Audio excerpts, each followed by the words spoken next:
society. Part of the grain was spent for the brewing, the rest for local consumption and maybe export. An interesting feature is that the emmer wheat might have been dominant cereal crop for the Lower Egyptians, whereas the quantity of barley remains increased in the proto-dynastic and early dynastic time. At least part of the cereals, especially emmer wheat, was used for the beer production. In the settlement, we discovered not only breweries, but also workshops for producing stone vessels, flint implements. Many fragments of spinning balls can suggest that the weaving of the textile was also common. The fishing was an important branch of the economy. It is confirmed not only by the many fish bones found at the site, but also by the implements.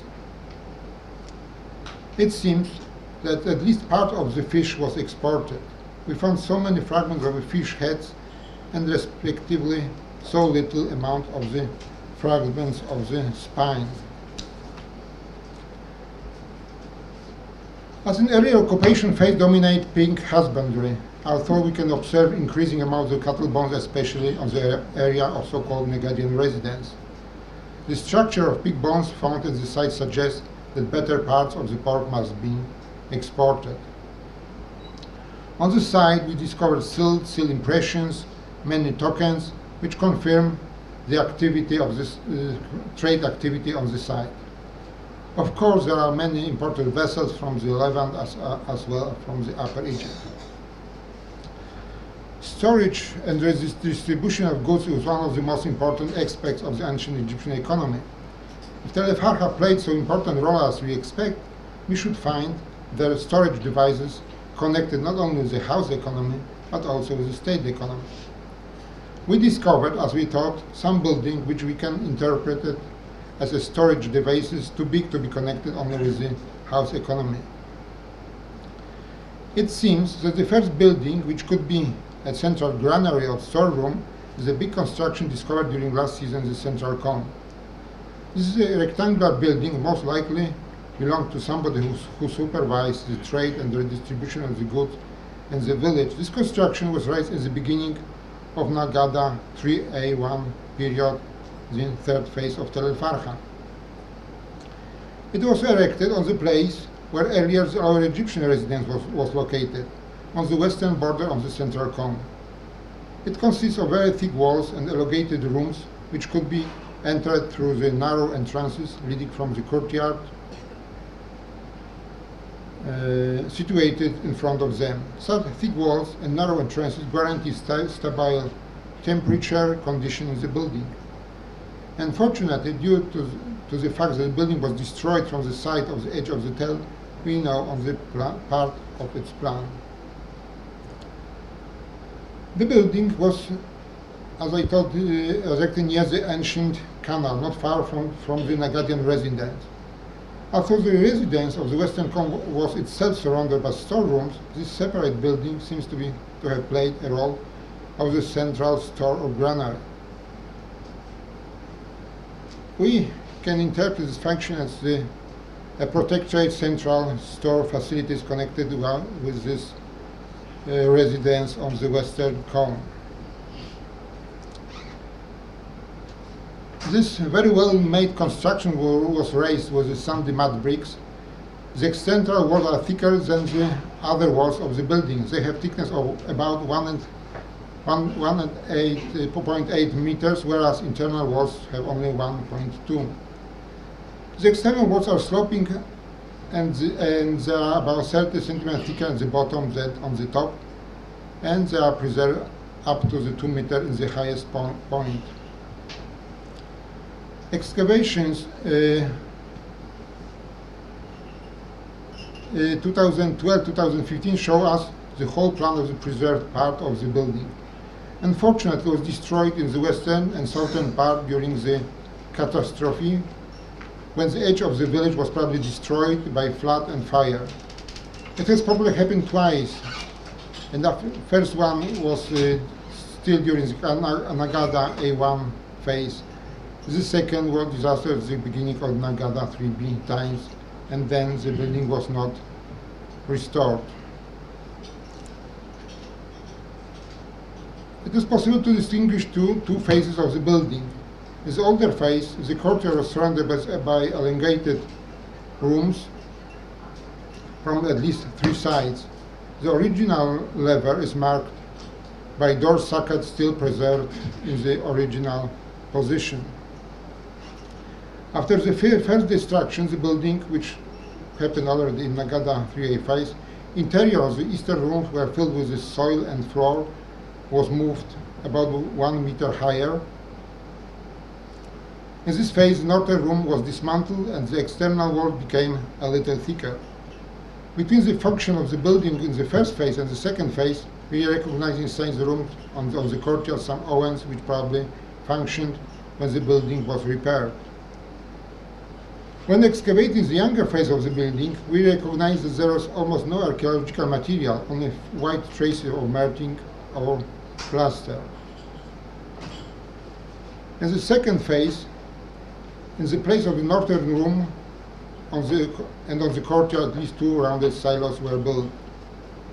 The second phase of the building is dated to the fourth phase of Tel El Farha, means end of Nagada A1, Nagada A3, A2 phase. The best preserved part of the building are two rooms, northeastern and eastern. Only the fifth one was complete. Both were probably 8.5 meter long and 2.5 meter wide. Narrow entrances, only 60 centimeter wide, with rounded walls, lead to the chambers. In the northeastern chamber, the entrance was located near the southern curtain, whereas in the eastern room is in the northern part. In the first phase, southern room was probably a little wider, about 20 centimeters.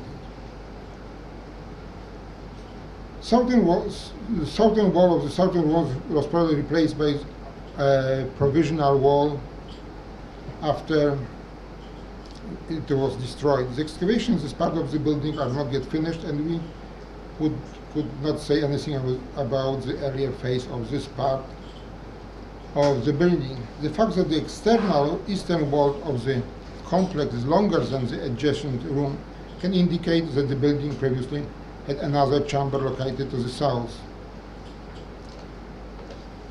The silo located in the courtyard in the second phase have 2 meters in diameter. The floor were filled with crushed mud bricks, whereas the exterior was carefully faced with bricks. It is possible that there were more than 2 silos cannot be excluded. The whole building with the courtyard was at least 25 meters long and 15 meters or more wide, and differs from other contemporary buildings found at the Tel. The difference was not only with the thickness of the walls of the building, but also because a scant amount of the potsherds, animal bones, and other garbage found there. It looks like this area was cleaned. It seems that the goods stored there were removed from the building before the second disaster, or the perishable goods were stored there. Quite different situation is to the east of the building, where debris typical for the settlement can be found. Undoubtedly, this building played an important role in the economy of Tel El Farha. It was abandoned later in the Nagada 3B times, its fifth phase of Tel El Farha. We should pay attention to the fact that this big store was placed in the area where the earlier Lower Egyptian residence was located. It seems that after the destruction of Lower Egyptian residence, this place was treated as kind of public space. This area lost its significance in the early dynastic times. The silos discovered at the courtyard of the Great Store are probably the oldest rounded structure interpreted as granaries found at Tel El Farha. At the end of fourth phase, 4 rounded structures identified as the silos occur also in the other places at Tel El Farha. Until now, more than 70 were recognized. Many of them were preserved only fragmentary. Silos became much more frequent in the fifth phase,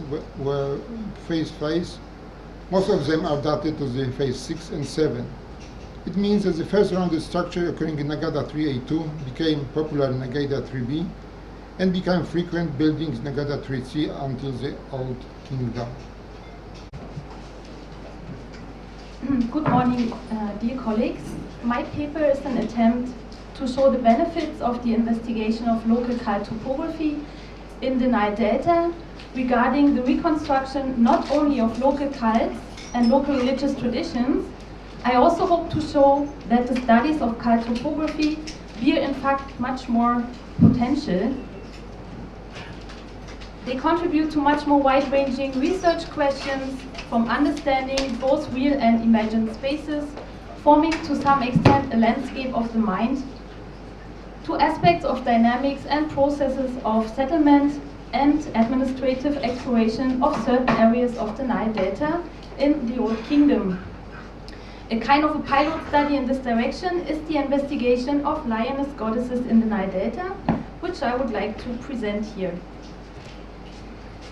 The map shows the wide geographical extent of the cult of feline deities here for the Nile Valley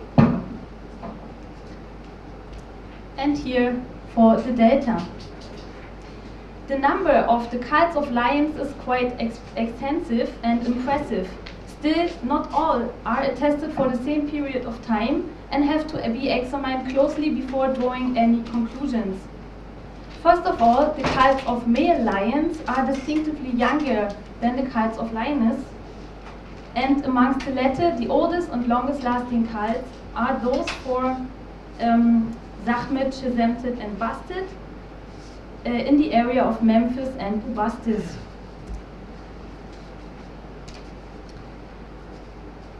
First, I would like to present a very short overview for the attestations of those deities. Zachmet is, above all, for us, attested as the Lady of Anchtawi, Anchtawi being a name for either a district of Memphis or the necropolis of Memphis. This is still not certain. But the earliest attestation for a cult place of Zachmet comes from a limestone relief from the mortuary temple of Niuzare from the 5th dynasty, and here she appears as part of a syncretistic deity, Zachmet Shezemtet Bastet, and she is designated as Lady of Chabes. Chabes is so far an unidentified place, most likely in Lower Egypt, possibly in the Memphis area, but actually we don't really know. At least from the time of the New Kingdom, Zachmet also possessed an important cult at Rechezau, a place identified as Letopolis Krom Oshim in the second nome of Lower Egypt.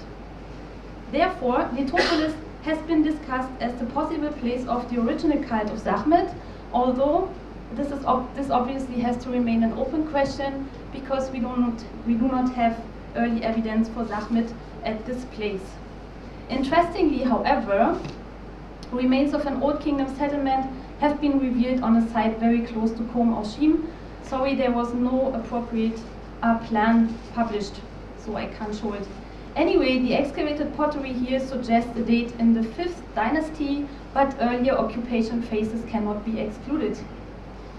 So those remains may actually represent the Old Kingdom city of Letopolis, which moved to the east later on, following a shift in the watercourse of the Nile branch.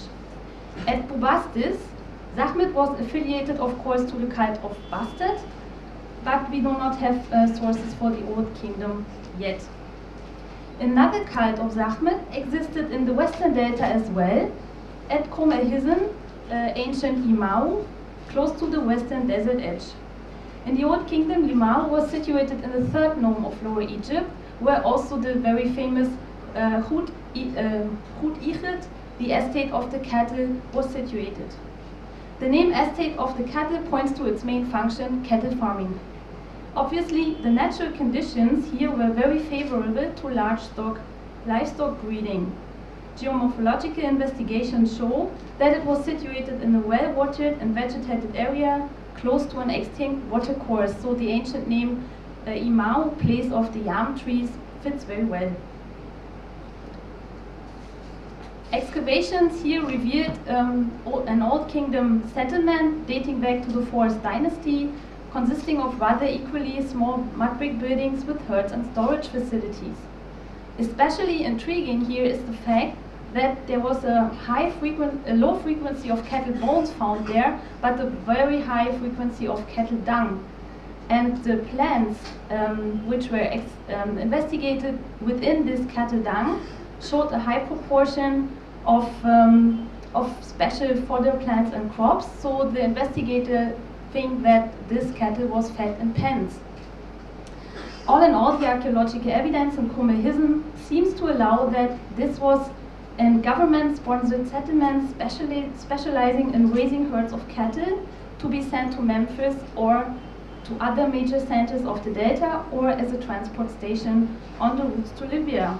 Governmental control is attested by the existence of many sealings at the site, which are not published. Sorry. The principal deity,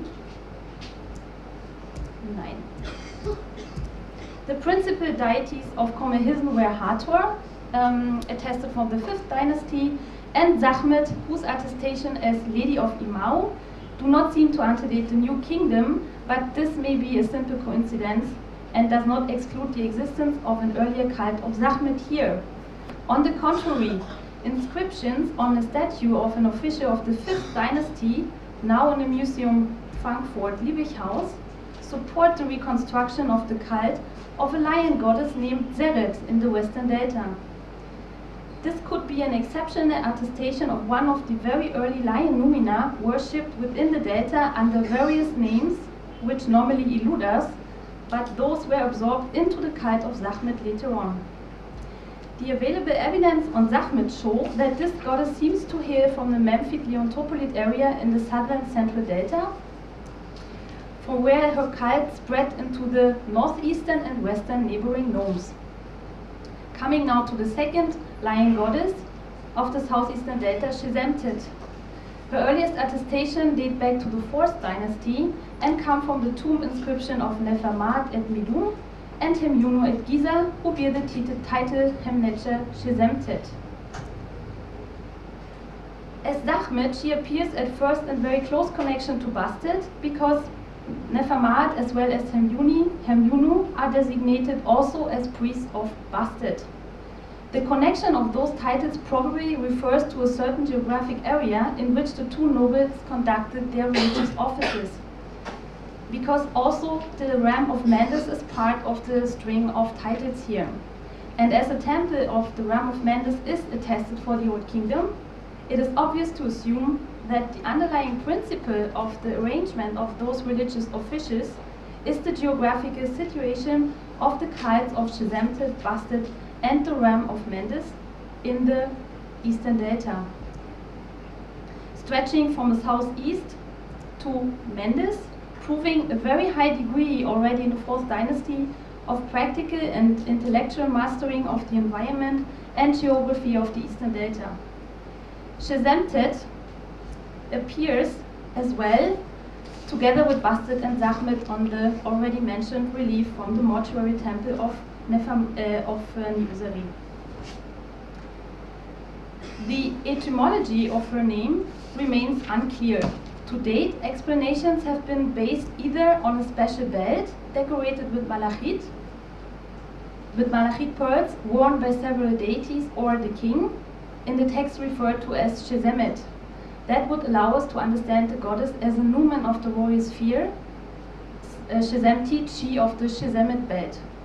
Another explanation is basing on the toponym Shizemet of uncertain location. In literature, the toponym is oftentimes generally connected with the Eastern Delta and the god Zobdu, who is attested later, very much later actually, as Neb Shizemet and as the local god of Per-Zobdu, Saft el-Henna. In this case, her name could be understood as a nisba derived from a toponym, Shizemet, Shizemti, she of Shizemtet, that means she of Per-Zobdu. This solution would fit very perfectly in the scheme outlined above of Shizemtet being worshipped at some place close to the cult of Bastet in the southeastern Delta. Unfortunately, always things are not that simple, because Per-Zobdu as Neb Shizemet and as the main god of Per-Zobdu is attested very much later, not before the 25th dynasty. And also the lack of appropriate investigations at this place prevent us from drawing any certain conclusions. There may be older remains in this place, but we don't know for certain. Anyway, in my opinion, the appearance of the kite of Shizemtet in the vicinity of the kite of the ram of Mendes and Bastet, in the title strings of Nefermat and Himyunu at the 4th dynasty, do support a hypothetical origin of Shizemtet at the southeastern delta, however. Maybe as an archaic lion goddess with a different but unknown name, whose protective character was very fit to be connected to a royal numen, the royal Shizemet belt, especially in the time of the establishment of the royal residence at Memphis. Of all the kites of lioness goddesses, the kite of Bastet has the oldest retraceable origins. It goes back already to the 2nd dynasty, where she is attested on stone vessels from the step pyramid of Djoser. As the early textual sources for the names of Bastet and Bubastis will be of crucial interest for the following discussion, I show you a short an overview for the earliest attestations, and I will summarize just the results of this table shown here. When we compare the earlier writings of the name of the goddess Bastet and the writings of the city of Bubastis, the following aspects become clear. First, the spelling of the two words differ very markedly. This group writing for Bastet is always used in the beginning of the Old Kingdom, while the name of Bubastis is written with a completely different group. As far as I can see, this different writing is strictly maintained throughout the Old Kingdom. It is not before the Middle Kingdom that this writing comes into fashion, let's say, and this is also used then to write the name of the goddess, just without, of course, the determinative for the city. In the Middle Kingdom, in translation or etymological interpretation of the name of Bastet as she of Bubastis would be fitting. But when we see the very strict difference between the earlier writings of her name and the name of the city, it is obvious that the etymology of these words is not related but different from each other. So the usual explanation you find many times in literature as the origin of the name of Bastet as she of the town of Baset is wrong. Much more, as we see that always the ointment jar is used to write the name of Bastet, it is much more fitting to translate her name as Nisba, she of the ointment jar.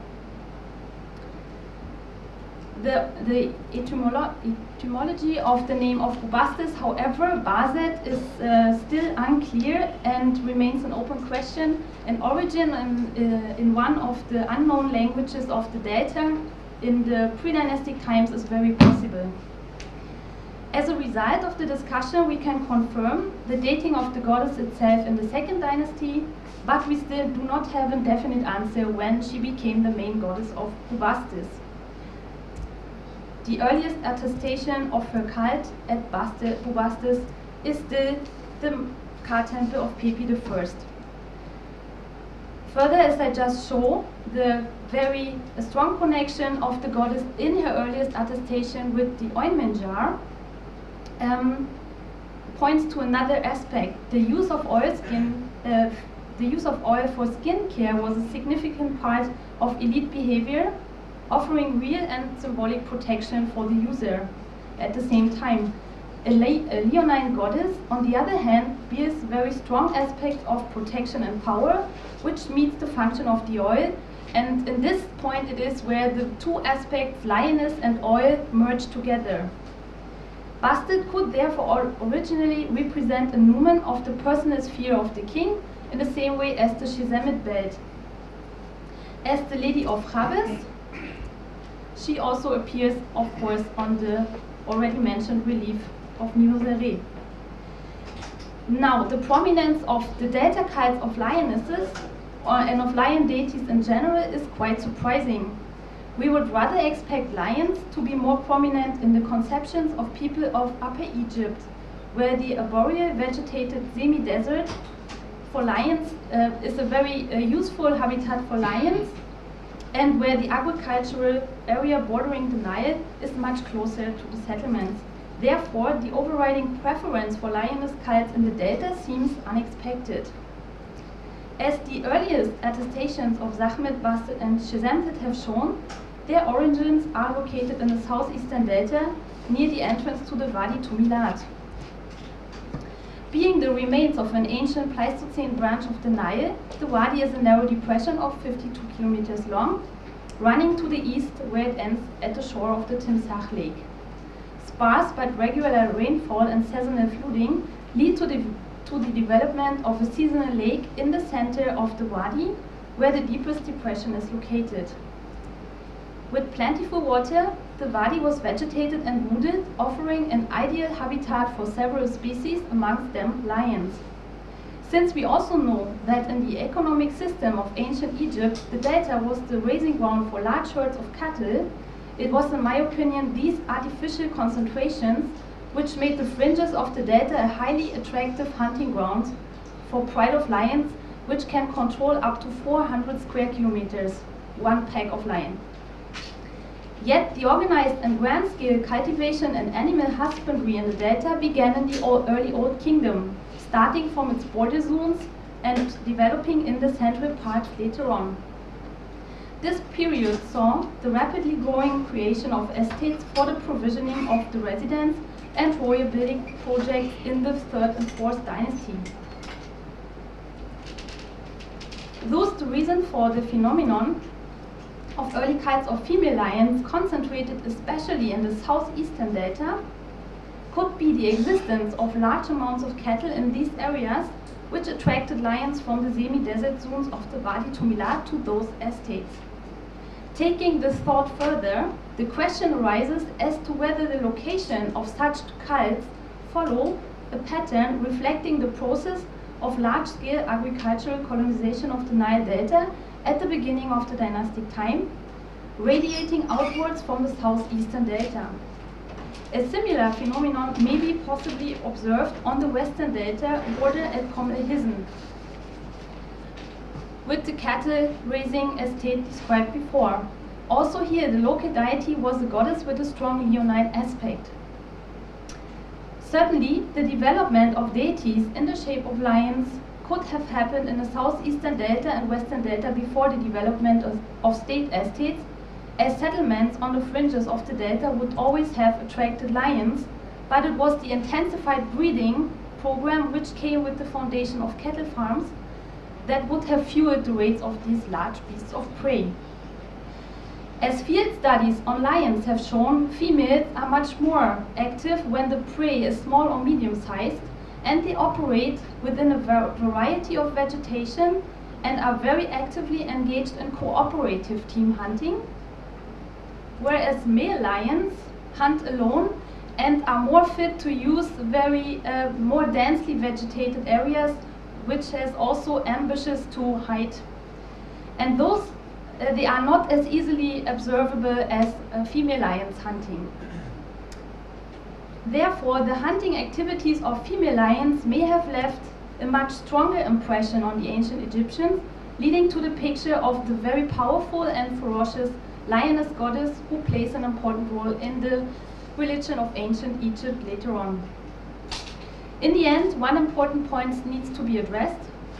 While Zahmet seems to be restricted to the role of a lioness goddess from the beginning, Bastet and Shizemtet also bear very strong etymological aspects to the royal beautification in the wider sense, that means oil and Shizemet belt. An origin as royal numina can therefore not be excluded, and if those deities were in fact at their origin royal numina, the following scenario is possible.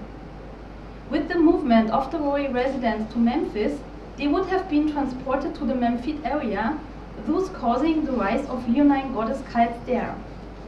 The implantation of royal leonine numina would have been as successful as it obviously was, especially in connection with similar already existing local cults of leonine goddesses of whatever name.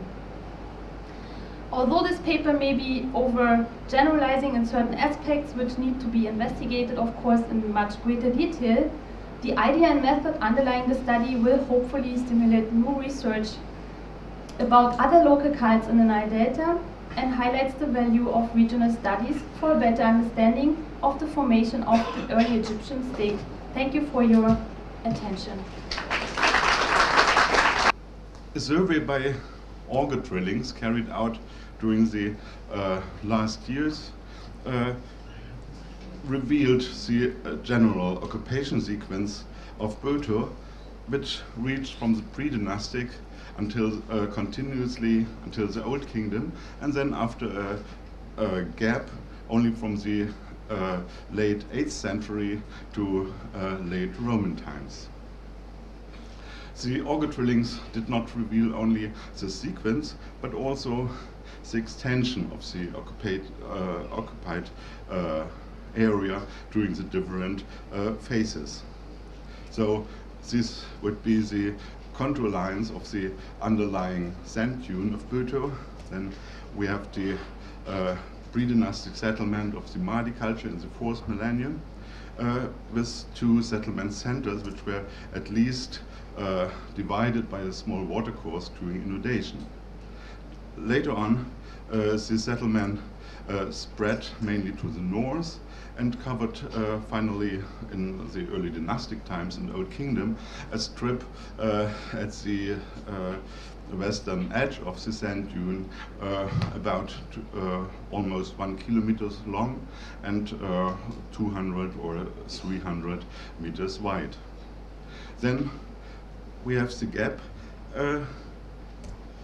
and only after 1,500 years in the late 8th century, Buto was resettled. In the meantime, we have a sedimentation of Nile sills, and the surface rise about 1.20 meters. The new settlers founded their town to the east of the still visible Old Kingdom and early dynastic ruins, and the ruins became only a place for the search for mud brick material and for stones, and finally as a dumping place. The Zayed period afterwards covered a much wider area, and finally we have occupation during the Ptolemaic and Roman times, which spread all over the tell. Actually, this is not really correct, but the Ptolemaic and Roman occupation is focus of the team of the University of Poitiers, conducted by Pascal Ballet, and I think we will hear tomorrow more about the growth and the final abandon of the Roman settlement in the 7th century AD. Our main excavation area is situated in the west of Buto, north of the modern village of Sehmaui, and the excavation revealed the same sequence. And this means so far neither in drillings or any excavation so far carried out in Buto, 1/3 of Middle Kingdom or New Kingdom date was found. This gap is probably due to a shift of the neighboring Nile branches, which led Buto then situated suddenly somewhere in the nowhere land. I will focus today only on a small part of the occupation sequence, namely the proto and early dynastic settlements layers we have excavated during the last decade. So far, from the beginning, or from the late pre-dynastic and the very beginning of the first dynasty until the late second dynasty, several phases of construction can be distinguished, each with a special architectural layout which shed light on the socio-economic developments in early dynastic Egypt. However, work is still in progress and only preliminary results can be given. To start at the bottom, the oldest construction phase exposed so far may be attributed to the late pre-dynastic Nagada 3b or even already 3a, but the structures give not yet a comprehensive picture. We will start Sunday to continue excavations in this level. Nevertheless, several features are already worth to mention. For example, these parallel tiny walls which seem to have been covered by matting and which might have been used as an installation to dry agricultural products, perhaps grain or other plants. For instance, flax is also evidence in Buto. Indicated in gray, also on the following slides, are structures excavated previously by Thomas van der Waay and Dina Faltings in the 1980s and 1990s. And in this case, you see quite a similar structure, a little bit south to the newly rebuilt installation. So altogether, this kind of structure, or there have been several of such installations, and altogether it seems to have been quite a large extent. The following building phase, still dating to Nagada 3b, yielded several fireplaces, some of them still containing fragments of fire bars, some of them up to 80 centimeters long, and probably we are dealing with small individual breweries. Also for this phase, the connection between the excavated structures in the different squares is not yet completely clear. Only for the subsequent construction phase, a large area has been exposed. It dates to Nagada 3c1. That means to the very beginning and the earliest part of the first dynasty. The housing consists of simple rectangular rooms, often with entrances situated near the corner and on one of the long sides and accessible by narrow lanes or by small irregular courtyards. There seems to be a vague standardization of room size. Larger rooms measure often 3 by 2.5 to 8 meters, and smaller ones 2.5 by 5.5 to 6 meters. In several cases, rooms of the same size are arranged side by side and may represent distinct units. Especially when compared with the following occupation phase, you will see it later, the absence of any installations apart from some fireplaces or other evidence pointing to the activities of the inhabitants is noticeable. Such activities, for instance the preparation of beer and bread, must have been carried out elsewhere. Some structures excavated previously by Dina Faltings fit well into the architectural assemblage and may represent parts of a larger building to which also some round granaries belonged. It's interesting to compare it with what we have just seen from Telefarcha by Marek. A further rectangular house was exposed by van der Waay in the 1980s, who considered it as a kind of bull sanctuary, owing to the large vessel decorated with the bovine depictions found dug into the ground in the middle of the adjoining courtyard. Considering the dense arrangement of the rooms, they are most likely associated as a building complex with probable administrative function rather than a loosely structured village. On the other hand, so far little is known about the appearance of normal villages in early Egypt. Subsequently, during the early First Dynasty, the general layout of the construction was successively transformed. Initially, the new construction were influenced by still extant older houses, but these were soon forgotten, and finally a large courtyard was established, surrounded on three sides by houses or rooms of varying size. Towards the south, remains of thicker walls indicates the existence of a larger building. However, the poor preservation of the wall does not allow any reconstruction. During the course of the first half of the First Dynasty, the plan of the individual houses and their arrangement were modified several times. But the general idea of the whole construction was not basically changed. The central courtyard, located obviously in front of a larger building, remains a characteristic feature of this phase. Possibly, the courtyard served as a common workspace, illustrating the agricultural and domestic activities of the inhabitants. Of fireplaces and ovens for heating the bread molds before the baking process, rows of post holes indicating a wooden roofed construction to shade part of the area, large vats and other storage vessels stuck into the ground. Several other installations and a large number of grinding stones, flint implements, for instance sickle blades and scattered bread mold fragments. Later, around the middle of the First Dynasty, shortly afterwards, the courtyard became a storage area when several rows of round granary were installed, which indicate the considerable size of the regional agricultural production.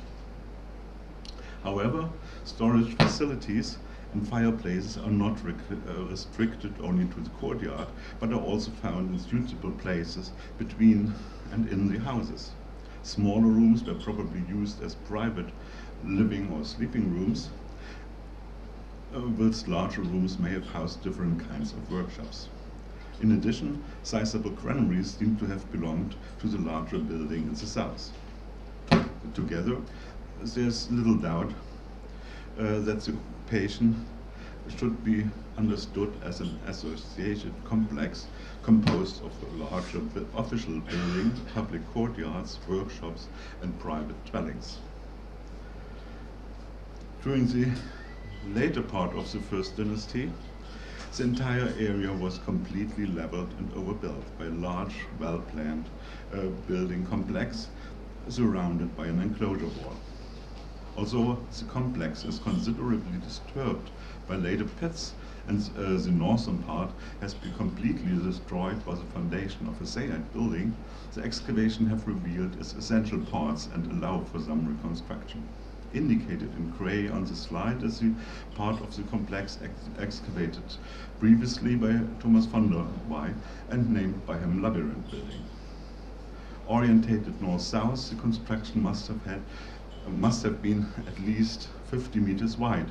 Its total length cannot be determined because the complex continues southwards beyond the limits of the excavation and below the modern village of Sehmani. There are at least two main building phases of the complex, and before looking on its general plan, some features of the early complex are worth mentioning.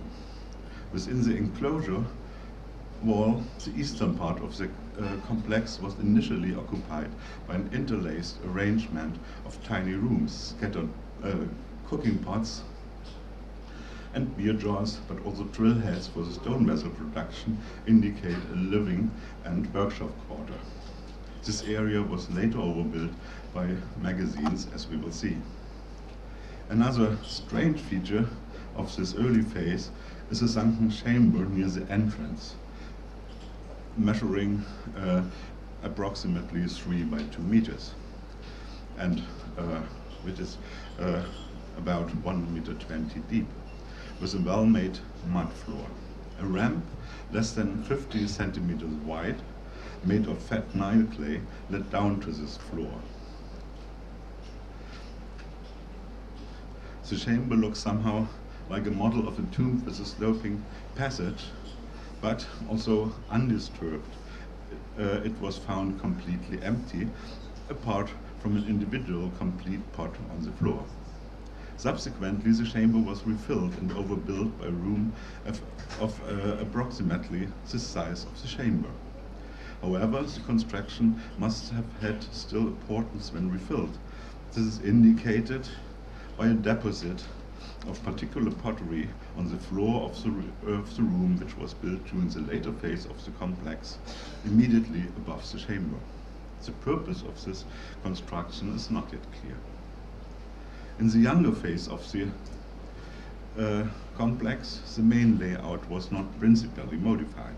Although some parts of the complex were subsequently reconstructed, its general plan was obviously established from the beginning and reveals the intention of the architect to connect economic, administrative, cultic, reception and private functions within one and the same building. That means all those aspects which characterize palaces and residences of the king and high officials in later times.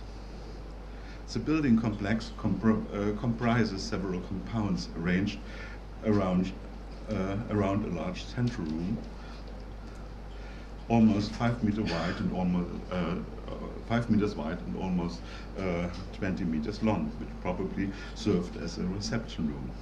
A further representative room, carefully plastered, painted white and with traces of a black dado, joins the reception room to the south and gave access to other parts of the complex.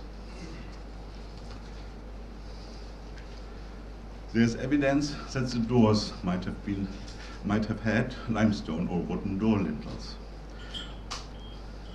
In this later phase of the complex, the eastern part is occupied by magazines. The considerable width of its wall may point to a covering by brick walls. The strip of the smaller rooms might have housed workshops which were previously situated in the area now overbuilt by the magazine. In one of these rooms, stone vessel workshop was identified.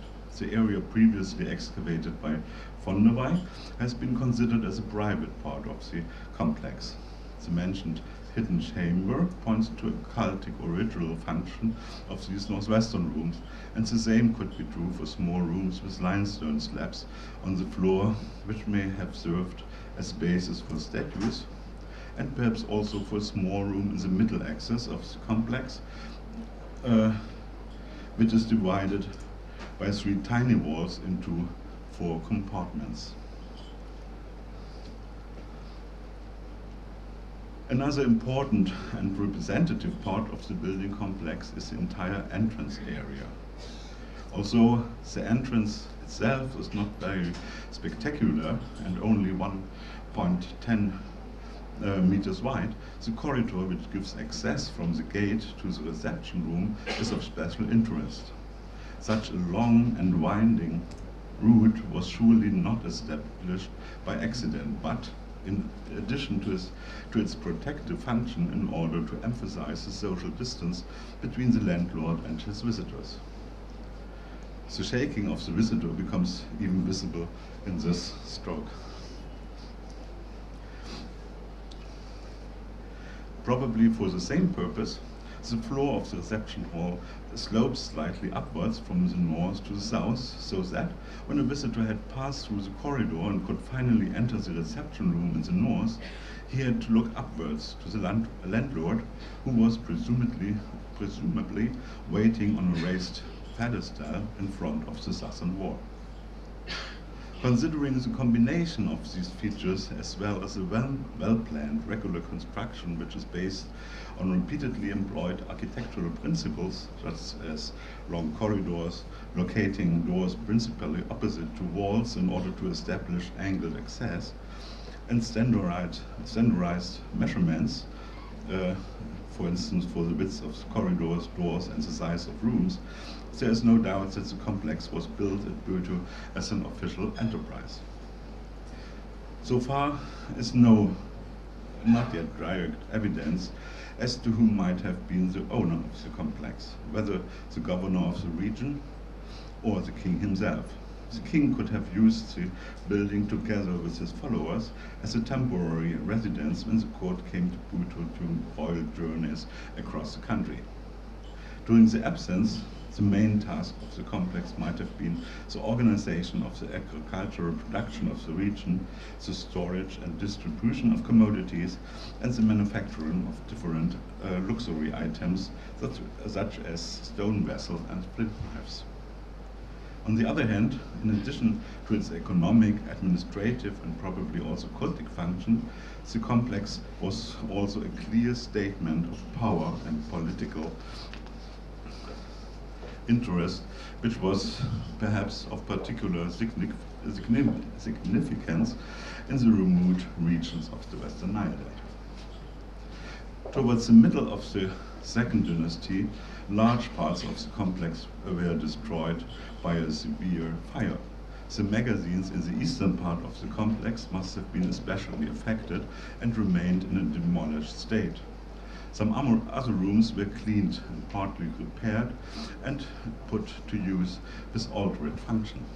For instance, in the western wall of the reception hall, a kiln was built, obviously in connection with the brewing of beer. A large amount of broken beer jars was deposited in a pit nearby, dug into the floor of the reception hall. A little later, still existing parts of the building complex